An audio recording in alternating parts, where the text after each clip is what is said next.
ওয়াল্লাহি বাংলাদেশের মানুষ টাকার জন্য ফাটিয়ে দেন ছেলেকে প্রবাসে বিদেশে।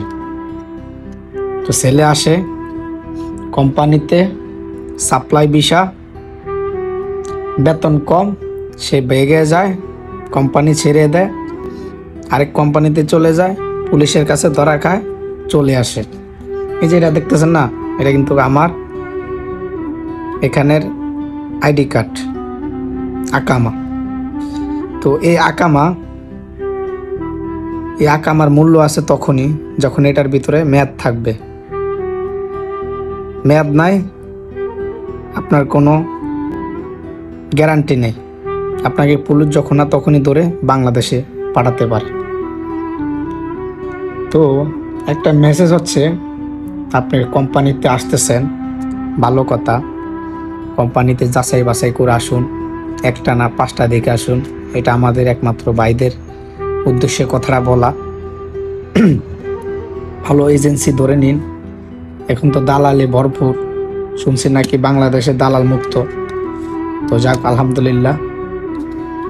তো কথা হচ্ছে, আপনি যখন একটা সাপ্লাই কোম্পানিতে আসবেন, তো সাপ্লাই কোম্পানিতে আসলে আপনাকে কম স্যালারিতে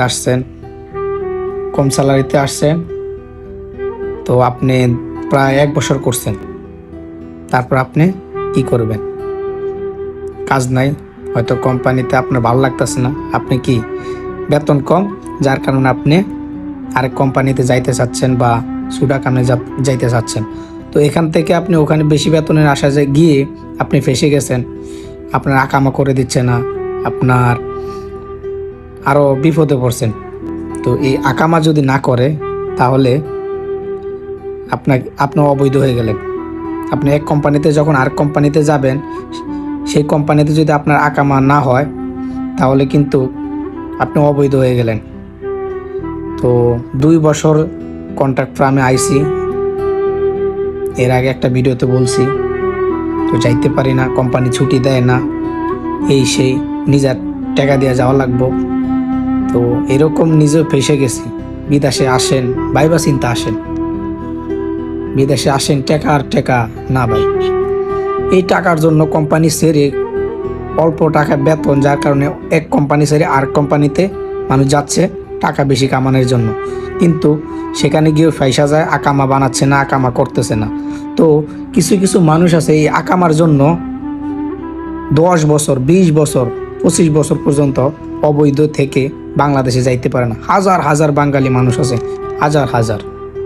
ওয়াল্লাহি বিশ্বাস করেন, আমি 2 বছরে 2.5 বছরে যা শিখছি, ওয়াল্লাহ। তো যেখানে যাবেন সাবধানে, আল্লাহ পাক তাদেরকে হেফাজতে রাখুক, তাদেরকে যেন বাংলাদেশে তার ফ্যামিলি, ছেলে মেয়ে, মা বাবা, তাদের যেন মুখটা দেখতে পারে।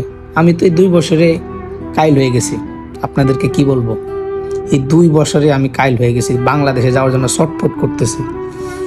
এই টাকা কিছুই না, এই টাকা কসম আল্লাহ কিছুই না। টাকা ঠিকই কামাবেন, কিন্তু আপনার মনের ভিতরে শান্তি নেই, সুখ শান্তি ওটা আপনার জীবনও আসবে না।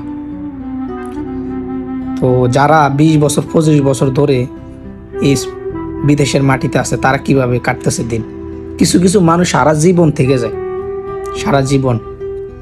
আপনার যদি একটা ইন্স্যুরেন্স না থাকে তাহলে কি আপনাকে হসপিটালে ভালো একটা ডাক্তার দেখাতে পারবেন না, যদি আপনার কোম্পানি ইন্স্যুরেন্স না থাকে। যারা হয়তো কোম্পানিতে আছে তারা ইন্স্যুরেন্স করে তারপরে ডাক্তার দেখাতে পারে, আর যাদের ইন্স্যুরেন্স নাই তাদের থেকে কিভাবে ডাক্তার দেখাবে। আসলে একটা ঘটনা হচ্ছে, বিদেশে আসলে আস্তে আস্তে নিয়মকানুন জানা যায়, আস্তে আস্তে কৌশল বোঝা যায়। তো অবশ্যই আপনি কোম্পানি দেখে, ভালো একটা কোম্পানি দেখে আসবেন, যাতে স্যালারি ভালো হয়, ওরকম একটা কোম্পানি দেখে আসবেন। দয়া করে এরকম মানুষের মতন, আমাদের মতন বিপদে কখনো পড়বেন না। আশা করি বুঝতে পারছেন। আর যদি ভিডিওটা ভালো মনে হয়, আরেকটা ভাইকে দেখার সুযোগ করে দিবেন, যাতে প্রবাসী আসার আগে জিনিসটা জেনে শুনে আসতে পারে। আসসালামু আলাইকুম।